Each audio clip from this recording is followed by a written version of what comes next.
Assalamualaikum warahmatullahi wabarakatuh. Salam sejahtera untuk kita semua. Om Swastiastu, Namo Buddhaya, salam kebajikan.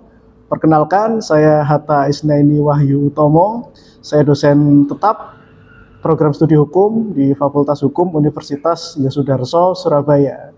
Video ini saya buat sebagai pemenuhan syarat pernyataan diri dosen dalam unjuk kerja Tri Dharma Perguruan Tinggi bidang pengajaran untuk keperluan sertifikasi dosen tahun 2025. Saya mengampu beberapa mata kuliah, diantaranya hukum perdata, penyelesaian sengketa alternatif, penelitian hukum, hukum pengadaan dan pendaftaran hak atas tanah, dan juga hukum perjanjian kredit dan jaminan. Pada video ini, salah satu mata kuliah yang saya angkat adalah mata kuliah hukum perdata. Mata kuliah ini memberikan pemahaman dasar tentang hukum privat yang berlaku di Indonesia, yang mana meliputi hukum orang, hukum perkawinan, hukum keluarga, hukum harta kekayaan, hukum benda, hukum waris, hukum perikatan, dan juga hukum pembuktian. Untuk mata kuliah ini memiliki bobot 4 SKS yang akan ditempuh di dalam waktu 14 minggu di luar UTS dan UAS. Prasyarat untuk mengambil mata kuliah ini adalah mahasiswa harus telah lulus dalam mata kuliah pengantar ilmu hukum dan pengantar hukum Indonesia. CPMK dari mata kuliah ini adalah mahasiswa dapat memahami dan menjelaskan berbagai teori dasar hukum perdata. Mahasiswa dapat memahami dan menjelaskan praktek-praktek dan perkembangan hukum perdata. Kemudian mahasiswa dapat memahami dan menjelaskan hukum perdata dan manfaatnya bagi masyarakat. Dan juga mahasiswa dapat membuat analisa terhadap praktek-praktek dan perkembangan hukum perdata, khususnya yang terkait dengan era digital. Materi pembelajaran dari mata kuliah ini meliputi teori dasar hukum perdata, praktek-praktek dan perkembangan hukum perdata, subjek hukum yang berupa orang dan badan hukum, kemudian hukum orang yang mana muatannya meliputi domisili dan keadaan tidak hadir, kemudian ada hukum perkawinan dan hukum keluarga, hukum benda, hukum waris, kemudian pada hukum perikatan ini akan membahas perikatan yang lahir dari perjanjian dan perikatan yang lahir dari undang-undang, kemudian juga akan membahas tentang perjanjian bernama dan perjanjian tidak bernama. Selanjutnya juga akan membahas tentang wan prestasi dan perbuatan melawan hukum, dan yang terakhir membahas tentang pembuktian dan daluarsa. Komponen utama dalam perkuliahan hukum perdata ini adalah delivery, interaction, dan assessment atau yang biasa kita kenal dengan DIA. Untuk sistem pembelajaran dalam mata kuliah ini adalah dilaksanakan dengan kuliah klasikal ya, yang berupa ceramah dengan materi yang sistematis dan terstruktur, yang mana ini merupakan bagian dari aspek delivery. Selain itu, dalam mata kuliah ini juga terdapat penugasan terstruktur dan belajar mandiri. Selanjutnya pada aspek interaction dilakukan dengan diskusi dua arah dan tanya jawab yang mengharuskan adanya keaktifan dari mahasiswa. Untuk sistem assessment atau sistem penilaian didasarkan pada kemampuan mahasiswa dalam memahami dan menjelaskan kembali materi yang telah diajarkan. Kriteria penilaian dilakukan dalam bentuk tes yang berupa kuis dan non-tes yang berupa keaktifan mahasiswa di dalam kelas. Baik, berikut adalah video proses pembelajaran mata kuliah hukum perdata pada pertemuan keempat dengan materi badan hukum atau reh person sebagai subjek hukum perdata. Mari kita simak bersama. Assalamualaikum warahmatullahi wabarakatuh. Waalaikumsalam warahmatullahi wabarakatuh. Sehat semua?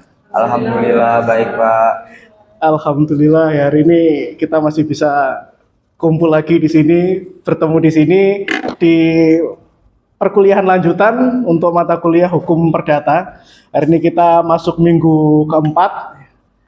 Di minggu keempat ini nanti kita akan membahas tentang kedudukan badan hukum sebagai subjek hukum. Jadi ini masih lanjutan dari materi pertemuan minggu yang lalu gitu. Untuk absen sudah absen semua? Sudah. AC-nya sudah kerasa dingin? Alhamdulillah. Aman ya, alhamdulillah. Baik. Sebelum kita mulai perkuliahan, ada baiknya kita berdoa terlebih dahulu supaya apa yang kita pelajari hari ini menjadi ilmu yang bermanfaat. Berdoa mulai.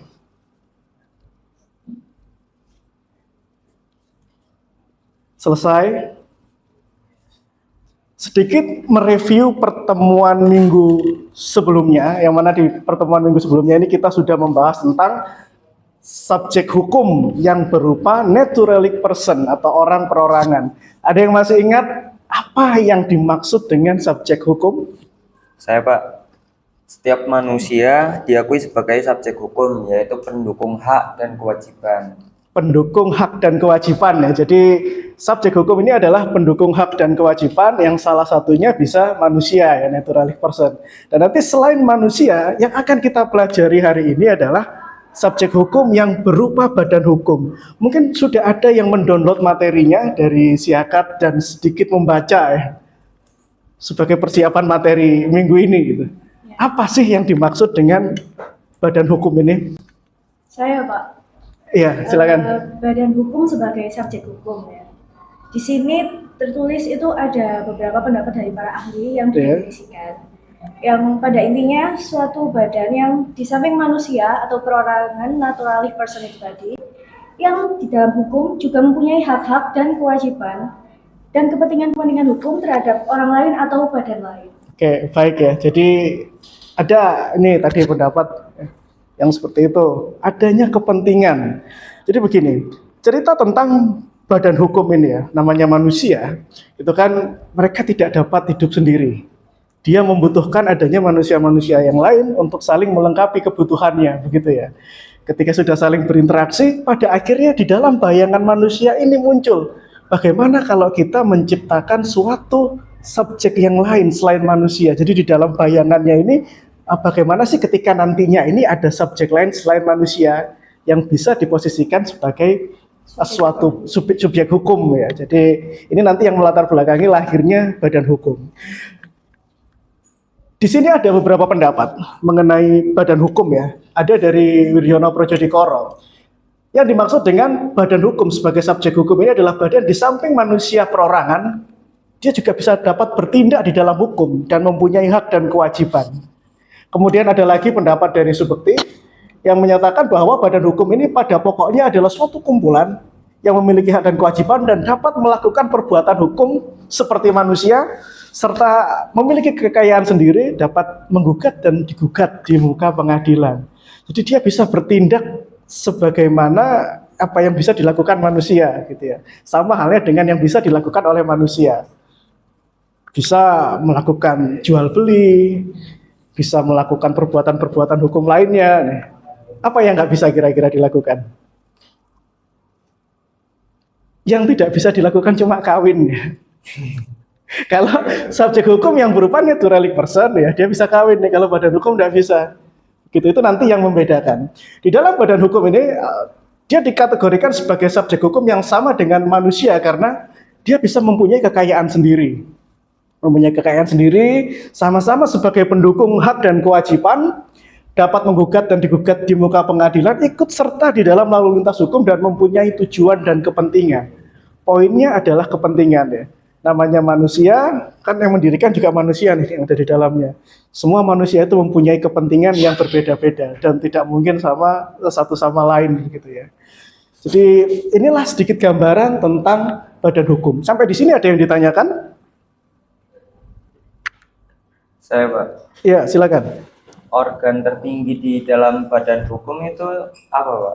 Organ tertinggi di dalam badan hukum. Nanti di sini kita akan menjelaskan macam-macam apa saja sih badan hukum itu dalam bentuk apa saja. Nanti akan ada ya di materi berikutnya. Ini nanti ditunggu.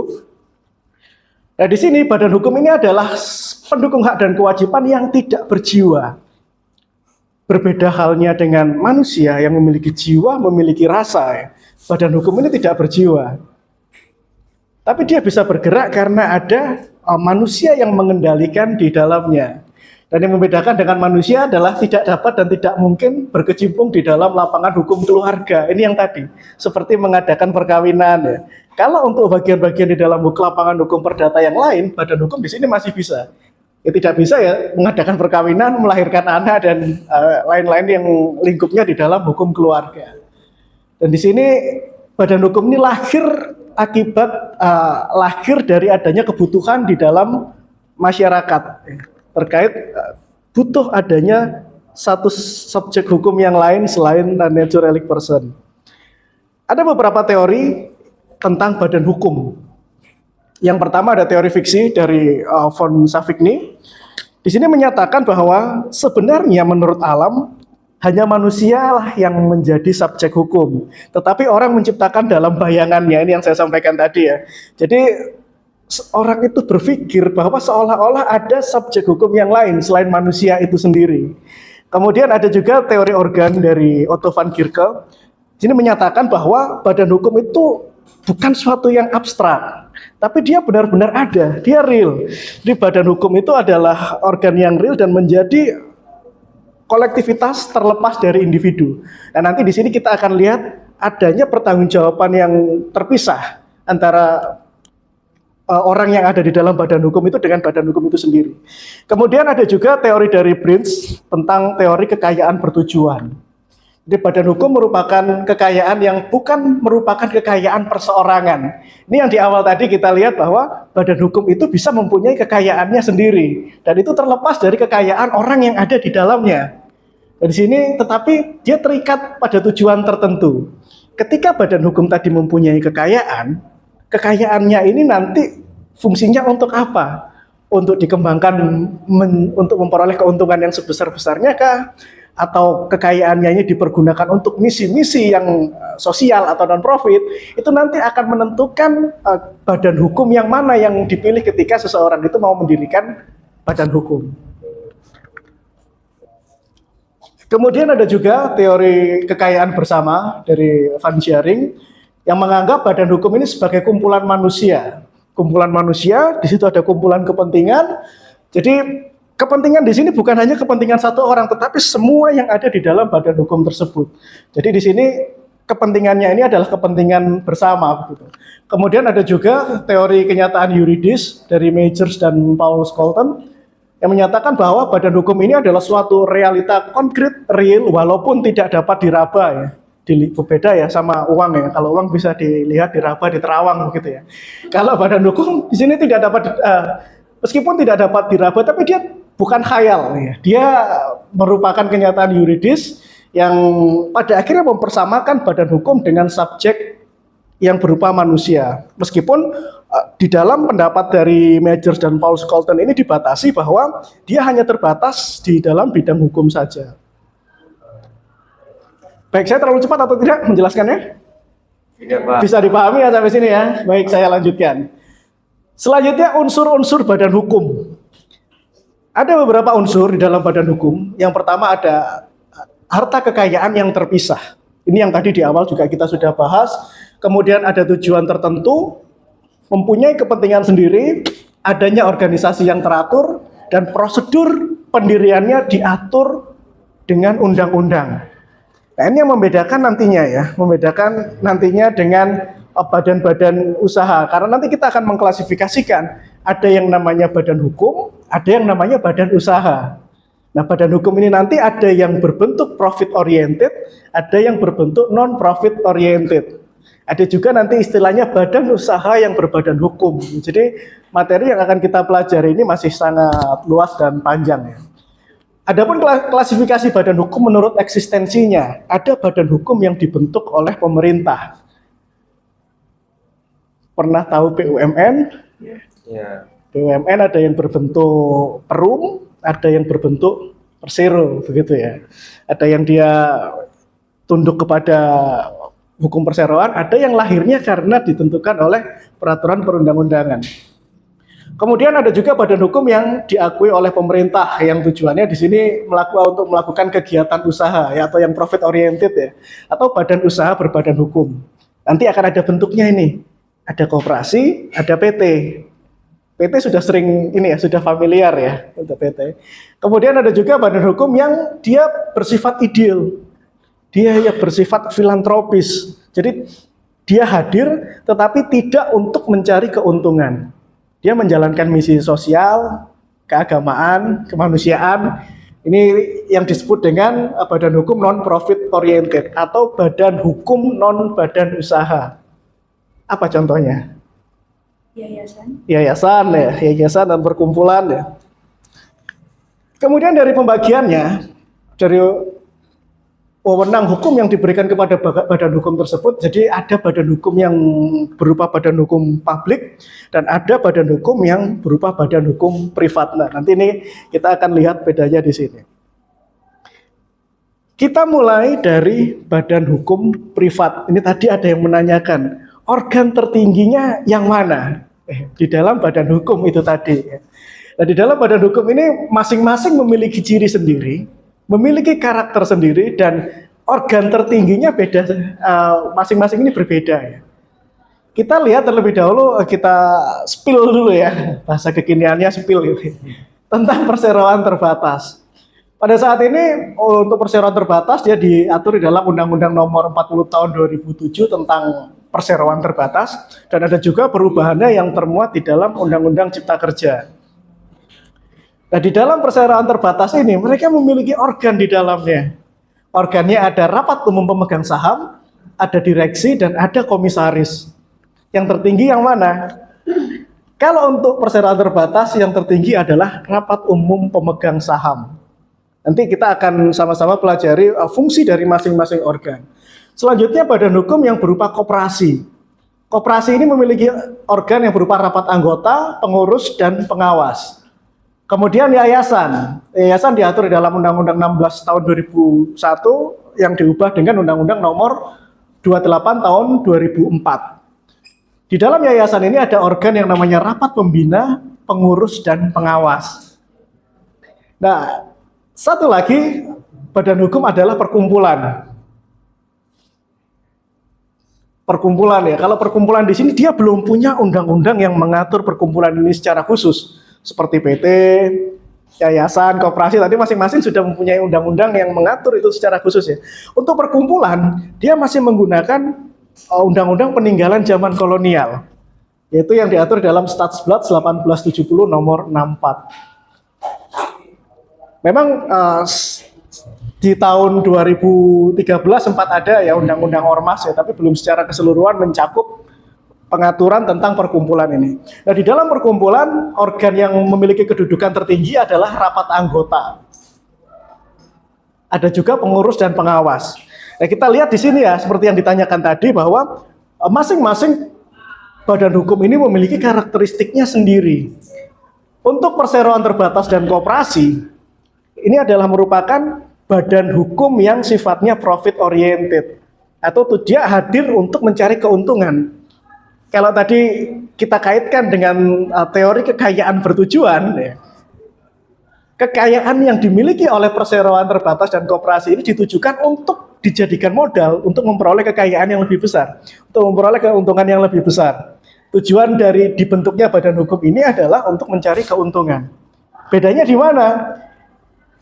Kalau koperasi, segala keuntungannya nanti dikembalikan kepada anggota. Ya. Jadi yang bisa menikmati keuntungan ini anggota. Kalau perseroan terbatas, ya, esensi dari perseroan terbatas ini adalah untuk meningkatkan kekayaan si pemegang saham. Selanjutnya ada juga entitas yang merupakan badan hukum non badan usaha atau non profit oriented, yaitu tadi yayasan dan perkumpulan.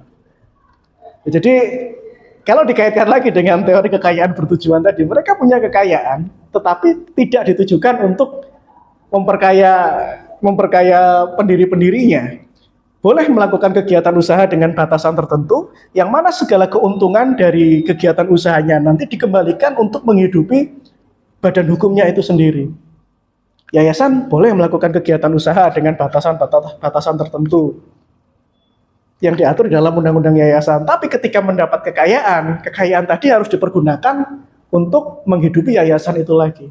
Berbeda halnya dengan perseroan terbatas atau koperasi yang mana hasil kegiatan usahanya atau keuntungan dari kegiatan usahanya bisa dinikmati oleh entah itu pemegang saham jika di dalam badan hukum yang berbentuk PT, atau bisa juga dinikmati oleh anggota jika badan hukumnya berbentuk koperasi.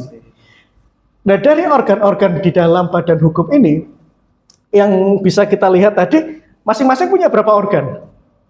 3. Berapa organ yang ada di dalam masing-masing badan hukum tadi? Berapa ini?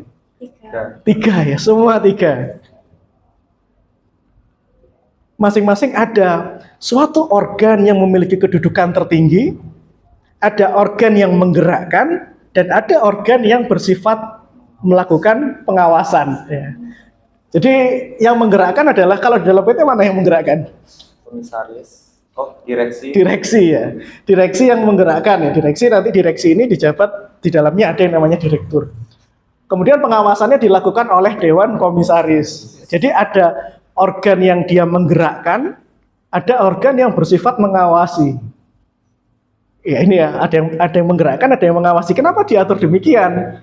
Ya karena ini tadi kan diibaratkan, kalau kita mengikuti teori fiksi, ini diibaratkan seperti manusia. Tapi ketika tidak ada yang menggerakkan, nah bagaimana bisa bergerak? Kan butuh subjek hukum sendiri yang menggerakkan di dalamnya. Menggerakkan si badan hukumnya ini tadi, begitu. Nah, kalau hanya dua organ saja yang menjalankan dan yang mengawasi, kira-kira kan rawan juga ya terjadi konflik kepentingan. Yang menjalankan, melakukan kegiatan sehari-hari, nggak terima nih kalau dia diawasi gitu.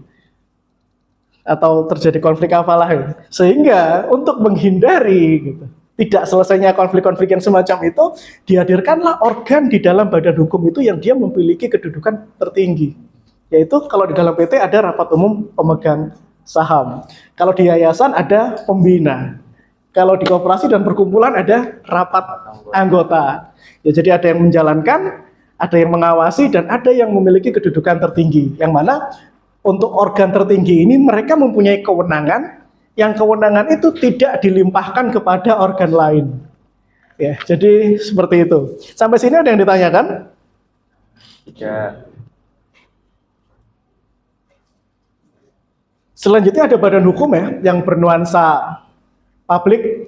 Ada seperti BUMN, kemudian BUMN ini bentuknya ada persero dan ada perum, perusahaan umum ya. Yang mana di dalam BUMN ini mereka mempunyai karakteristik ada modal dari negara, begitu ya. Kita lihat pengertiannya, BUMN adalah badan usaha yang seluruh atau sebagian besar modalnya dimiliki oleh negara melalui penyertaan secara langsung. Jadi sudah ada duitnya negara yang disertakan. Nah, untuk BUMN yang berupa persero, modalnya terbagi dalam saham yang paling sedikit 51% dimiliki oleh negara. 51% negara, sisanya bisa subjek hukum lainnya. Sedangkan untuk yang berupa perum atau perusahaan umum, di sini modalnya seluruhnya dimiliki oleh negara. Ini yang membedakan antara perum dengan persero. Sampai sini ada yang ditanyakan? Sebelum kita masuk ya ke bagian terakhir ya. Jadi untuk pertanggungjawabannya terpisah dari organ-organ yang ada di dalamnya. Jadi seperti itu. Ya, jadi untuk pertemuan hari ini sudah jelas? Jelas, Pak. Jangan lupa untuk merangkum pertemuan hari ini ya, materi kuliah hari ini kita rangkum, dan untuk materi minggu depan kita sudah ada di Siakat, nanti bisa di-download dan dipelajari sebelum masuk ke dalam hari perkuliahan nanti ya, sehingga nanti kita bisa menjalankan perkuliahan dengan maksimal. Baik, demikian, jika tidak ada lagi yang ditanyakan, kita akhiri perkuliahan hari ini sampai di sini. Semoga apa yang kita pelajari hari ini menjadi ilmu yang bermanfaat. Baik, saya akhiri. Assalamualaikum warahmatullahi wabarakatuh. Waalaikumsalam warahmatullahi wabarakatuh.